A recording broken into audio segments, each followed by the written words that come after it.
ሰላም ጤና ይስጥልኝ የቻናሌ ቤተሰቦች እንደምን አላችሁ?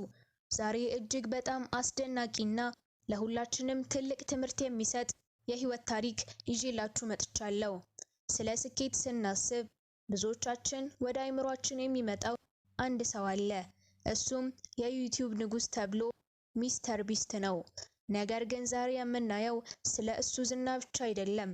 ከዝናው ጀርባ ያለውን ድካም፣ ተስፋ ለመቁረጥና እንዴት አንድ ተራ ወጣት ዓለምን የሚቀይር ተጽዕኖ ፈጣሪ ሊሆን እንደቻለ ነው። ለቻናሌ አዲስ የሆናችሁ ላይክ እና ሰብስክራይብ እያደረጋችሁ እንዲሁም ደግሞ አዳዲስ ቪዲዮዎችን ስንለቅ የማስታወቂያ መልእክት ወይም ኖቲፊኬሽን እንዲደርሳችሁ የደወል ምልክቷን በመጫን አጋርነታችሁን አሳዩኝ እያልኩ ይሄንን ቪዲዮ እስከ መጨረሻው ከተከታተላችሁት ቪዲዮ ላይ የሚስተር ቢስት የቪዲዮ ኤዲቲንግ ሚስጥሮች ጂሚ ተመልካቾቹን ለደቂቃ እንኳን ሰልችቷቸው ቪዲዮን እንዳይዘነጉ የሚያደርግባቸውን ሶስት ዋና ዋና የኤዲቲንግ ህጎችን እነግራችኋለሁ። አብራችሁን ቆዩ። One time my fiance, she was studying in the UK and I really wanted to see her. I don't live near a major airport, so like I have to drive 2 hours to an airport to በአሁኑ ሰዓት በዓለም ላይ በዩቲዩብ ከፍተኛ ተከታይ ያለውና በሚሊዮኖች የሚቆጠር ዶላር ለሰው የሚሰጠው ሰው ማን እንደሆነ ያውቃሉ? አዎ እሱ ሚስተር ቢስት ነው። ግን ይህ ሁሉ ዝናና ሀብት ከመምጣቱ በፊት ጂሚ ዶላንድ በመኝታ ቤት ውስጥ ሆኖ ማንም ሰው አያየኝም ብሎ ተስፋ የሚቆርጥ ምስኪን ታዳጊ እንደነበር ያውቃሉ? ዛሬ በዚህ ቪዲዮ አንድ ተራ ወጣት እንዴት የኢንተርኔት ንጉስ መሆን እንደቻለና ለዚህ ስኬት የከፈለው አስገራሚ መስዋዕትነት እናያለን።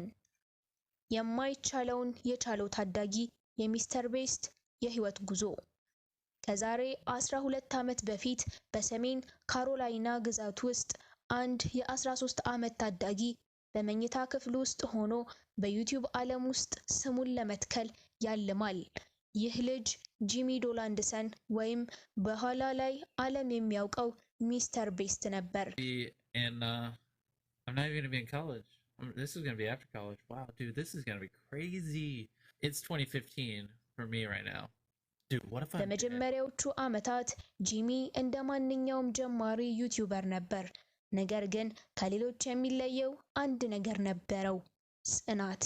ጂሚ ለሰዓታት ለቀናትና ለዓመታት ዩቲዩብን ሚስጥር ለማወቅ ጥረት አድርጓል። ሰዎች ለምን ቪዲዮን ይከፍታሉ፣ ለምን እስከ መጨረሻው ያያሉ የሚለውን ጥያቄ የጂሚ የዘውትር ትኩረት ነበር። እውነተኛ ለውጥ የመጣው በ2017 ዓመተ ምህረት ነበር። ጂሚ ማንም ሊያደርገው የማይችለውን ነገር ለማድረግ ወሰነ። ካሜራውን ከፈተና እስከ 100,000 መቁጠር ጀመረ። ይህንን ለማድረግ 40 ሰዓታት ፈጅቶበት የነበረ ቢሆንም ይህ ቪዲዮ በአንድ ጀንበር ታዋቂ ያደረገው። ዓለም ይህ ልጅ ማን ነው ብላ መጠየቅ ጀመረች። ከዚያ በኋላ የጂሚ ስኬት እንደ ሰደድ እሳት ተቀጣጠለ። ሆኖም እሱ እንደ ሌሎች ዩቲዩበሮች ያገኘውን ገንዘብ ለቅንጦት አላወጣም። ይልቁንም ያገኘውን እያንዳንዱን ዶላር ለቀጣይ ቪዲዮዎቹ ኢንቨስት ማድረግ ጀመረ። $1000 ለችግረኞች መስጠት፣ ለፒዛ አቅራቢዎች ቤት መግዛት እና በዘፈቀደ መንገድ ላይ ላገኛቸው ሰዎች ትልቅ ስጦታዎችን ማበርከት የቪዲዮዎቹ መለያ ሆነ። ታሪኩ ግን በገንዘብ ስጦታ ብቻ አላበቃም። ጂሚ የዓለምን ችግሮች ለመቅረፍ ተነሳ። ቲም ትሪስ በሚለው ዘመቻው 20 ሚሊዮን ዛፎችን አስተከለ። ቲም ሲስ በሚለው ደግሞ ውቅያኖሶችን ከቆሻሻ ለማጽዳት በሚሊዮኖች የሚቆጠር ዶላር አሰባሰበ። በመቶዎች የሚቆጠሩ ሰዎችን አይናቸውን አሳከመ። መስማት የተሳናቸውን ደግሞ ረዳ። ዛሬ ሚስተር ቢስት በዓለም ላይ በግል ከፍተኛ ተከታይ ያለው የዩቲዩብ ንጉስ ነው። ከትንሿ የመኝታ ክፍል ተነስቶ በሚሊዮኖች የሚቆጠሩ ሰዎችን ህይወት የሚቀይር ግዙፍ ተቋም መገንባት ችሏል። የሱ ታሪክ የሚያስተምረን አንድ ትልቅ እውነት አለ። በትልቅ ህልም ተነስተህ ጠንክረህ ከሰራህና ለሌሎች ሰዎች መትረፍ ካሰብክ የማይቻለው ነገር የለም። I just got out of a meeting with a bunch of billionaires. TikTok, we mean business. This is my lawyer right here. We have an offer ready for የዲጂታሉ ዓለም ንጉስ የሚስተር ቢስት ያልተሰሙ የትግል ዓመታት። ብዙ ሰዎች የሚስተር ቢስትን ስኬት ሲያዩ በድንገት የመጣ ይመስላቸዋል። ነገር ግን ከጀርባው የነበረው መስዋዕትነት እጅግ ጥልቅ ነበር። የብቸኝነትና የፍላጎት ዓመታት። ጂሚ ዶናልድሰን ሁለተኛ ደረጃ ትምህርቱን ሲጨርስ እናቱ ወደ ኮሌጅ እንዲሄድ ትፈልግ ነበር። እሱ ግን አንድ ምርጫ ብቻ ነበረው፣ ዩቲዩብ። ለጥቂት ሳምንታት ወደ ኮሌጅ ከሄደ በኋላ ትምህርቱን አቋርጦ ሙሉ ጊዜውን በቪዲዮዎች ላይ አዋለ።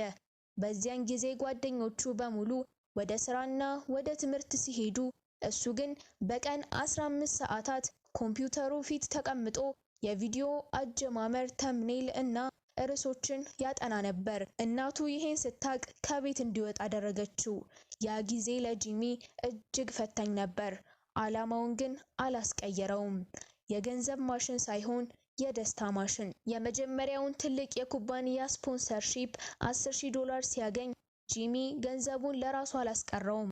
ይልቁንም ያንን ሙሉ ገንዘብ ለአንድ ቤት ለሌለው ሰው ሰጠ። ይህ ድርጊት በወቅቱ በኢንተርኔት ዓለም ታይቶ የማይታወቅ ነበር። ጂሚ አንድን እውነት ተረዳ። ሰዎች ሌላ ሰው ሲደሰት ማየት ይወዳሉ። ከዚያን ጊዜ ጀምሮ ያገኘውን ትርፍ በሙሉ ወደ ቀጣዩ ቪዲዮ መመለስ ጀመረ። ቪዲዮዎቹ ከትንሽ ክፍል ወጥተው ወደ ግዙፍ ስቱዲዮዎች፣ የግል ደሴቶችና በሚሊዮኖች የሚቆጠር ዶላር ወደሚፈስባቸው ውድድሮች አደጉ።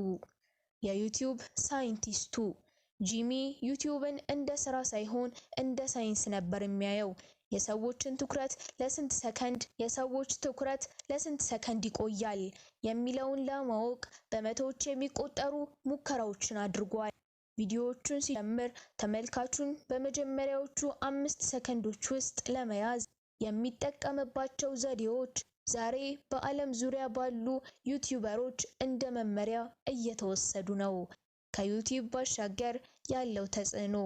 ሚስተር ቤስት ዛሬ የቢዝነስ ባለቤትም ነው። ቤስት በርገር እና ፌስቴብልስ የተባሉ የምግብ ምርቶቹ በዓለም ዙሪያ በሚሊዮኖች ይሸጣሉ። ሆኖም የሱ ትልቁ ስኬት ገንዘቡ ሳይሆን የፈጠረው በጎ ተጽዕኖ ነው። የማየት ችግር ያለባቸውን 1000 ሰዎች የቀዶ ጥገና ወጪ በመሸፈን እንዲያዩ አድርጓል። በአፍሪካ 100 የውሃ ጉድጓዶችን በማስቆፈር በሺዎች የሚቆጠሩ ሰዎች የንጹህ ውሃ ተጠቃሚ እንዲሆኑ አድርጓል። በዓለም ዙሪያ በረሃብ ለሚሰቃዩ ሰዎች በሚሊዮኖች የሚቆጠር ምግብ አከፋፍሏል። የሚስተር ቤስት ታሪክ የሚያስተምረን ስኬት የሚመጣው ሳይሆን ለሌሎች ከመትረፍ መሆኑን ነው።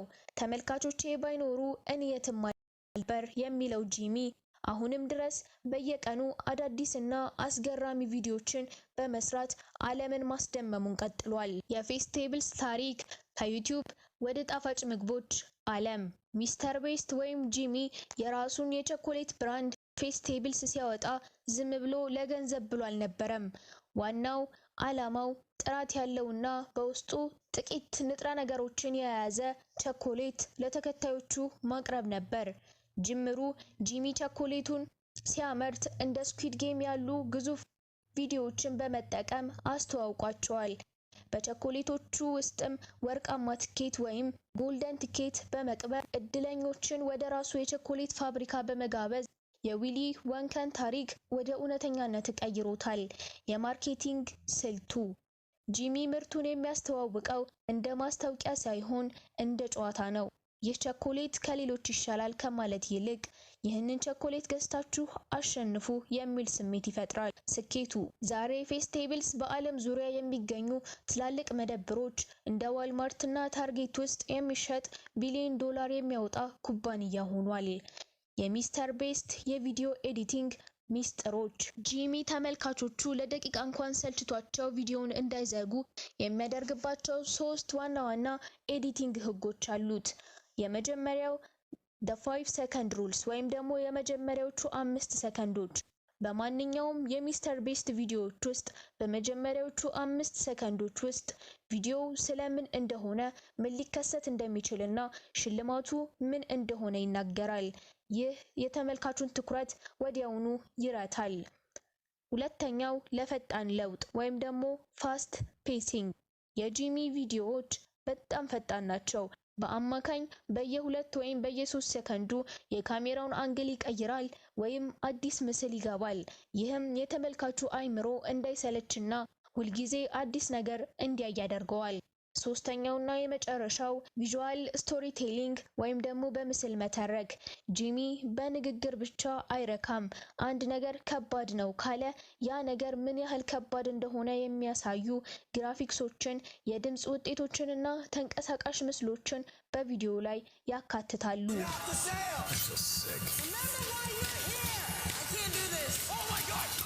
Did you really think I was going to let you guys off that easily? ከህልም በላይ የሆነ ቅርስ። የሚስተር ቤስት ታሪክ ገና አላበቃም። ነገር ግን እስካሁን የተጓዘባቸው መንገዶች ለዓለም ትልቅ ትምህርት ሰጥተዋል።